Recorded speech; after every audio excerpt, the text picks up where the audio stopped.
Derrière la baie vitrée, un Français, un Chilien et un Italien. 3 nationalités réunies pour jongler lors d'un spectacle de la compagnie Les Objets Volants. Sous le regard de Denis, le metteur en scène, les répétitions s'enchaînent. C'est de l'entraînement technique en fait, on révise les figures du spectacle, on révise certains enchaînements qui sont un peu difficiles, mais on ne va pas dans le détail de chaque mouvement, parce que ça on le verra à partir de demain où on va s'installer dans le théâtre, et là on pourra tout mettre en relation, la musique, la lumière, le décor, parce qu'on a un décor aussi qu'on ne peut pas amener dans cette salle ici, et là on va faire du détail. Les 3 jeunes hommes se sont connus à l'Académie Fratellini à Paris il y a 4 ans. Toute l'année, ils jonglent pour des compagnies différentes, mais ont souhaité se retrouver pour ce projet, car ils insistent sur la technique pure du jonglage. On est convaincu que le jonglage en lui-même peut exprimer suffisamment de choses sans faire appel à d'autres techniques, que les autres techniques comme la danse, le théâtre, viennent d'elles-mêmes.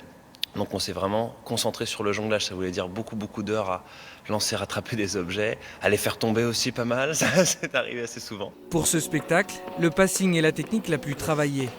Les jongleurs s'échangent les massues à un rythme élevé, la synchronisation est essentielle. Après un an de création sur ça, on comprend bien pourquoi aussi il y a très peu de spectacles par rapport au passing, parce que c'est une technique très complexe et très difficile.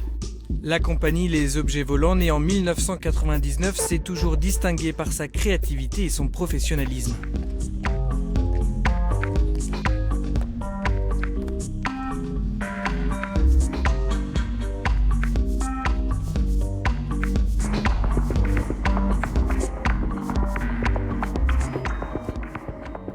Quelques jours avant la première, les artistes découvrent la salle de spectacle. Il faut préparer le décor et commencer à s'adapter.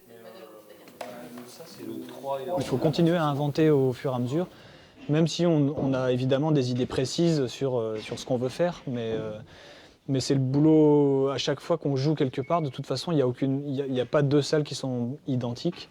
Donc c'est aussi le boulot d'artiste en tournée de s'adapter, de faire au mieux à chaque fois en fait.